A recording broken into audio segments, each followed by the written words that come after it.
ኢትዮጵያ በአየር ንብረት ለውጥ ሳቢያ የሚከሰቱ አደጋዎችን የመቋቋም አቅሟን በማሳደግና የምግብ ሉዓላዊነትን በማረጋገጥ ረገድ እያሳየችው ያለችው ውጤት የዓለምን ትኩረት ማዕከል አድርጓታል። በዚህ ያስመዘገበችው ስኬት የዓለም ሀገራት ልምድ የሚወስዱበት ከመሆን ጀምሮ በቀጣዩ የዓለም የአየር ንብረት ጉባኤ ኮፕ32 ላይ ትልቅ አጀንዳ እንድትሆን ከማድረግ ጀምሮ ለሌሎች ሀገራትም ተምሳሌት እንድትሆን ምክንያት ሆኗታል። ዓለም በአሁኑ ወቅት በአየር ንብረት ለውጥ ምክንያት በምግብ ዋስትና እጦት እየታመሰች በምትገኝበት በዚህ ወቅት ኢትዮጵያ ግን ይህን ፈተና ወደ ድል በመቀየር በግብርናና የምግብ ዋስትናን በማረጋገጥ ረገድ አዲስ ታሪክ እየጻፈች ትገኛለች።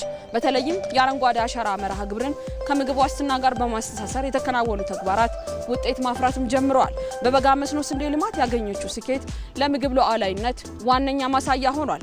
ከእርዳታ ጠባቂነት ወደ ላኪነት የተሸጋገረችበት ይህ ጉዞ አየር ንብረት ለውጥን እየተከላከለ ምርታማነትን ማሳደግ እንደሚቻል በተግባር ያሳየ ነው። ተጽዕኖውንም ከመቀነስ ደግሞ አልፎ ለሀገር እድገት ለምግብ ሉዓላዊነት ለመጠቀም የመሰረተ ልማት ግንባታ በተለይ ለመስኖ ልማት የሚሆኑ ግድቦች፣ ዊሮች መገንባት ኢንተንሲቭሊ ወይም በጣም በአትኩሮት እንደ ሀገር መስራት እንዳለብን ያሳያል።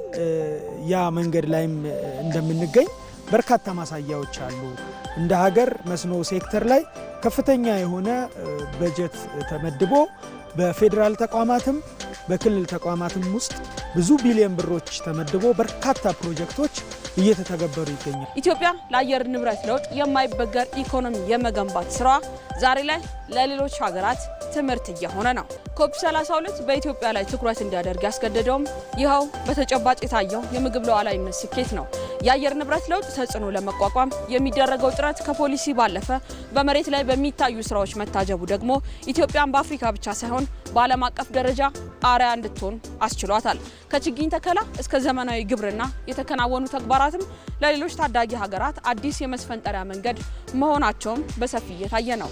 የኮፕ32 ኢትዮጵያ እንድናስተናግድ መመረጧ ትልቅ የዲፕሎማሲ ድል ተደርጎ የሚወሰድ ነው።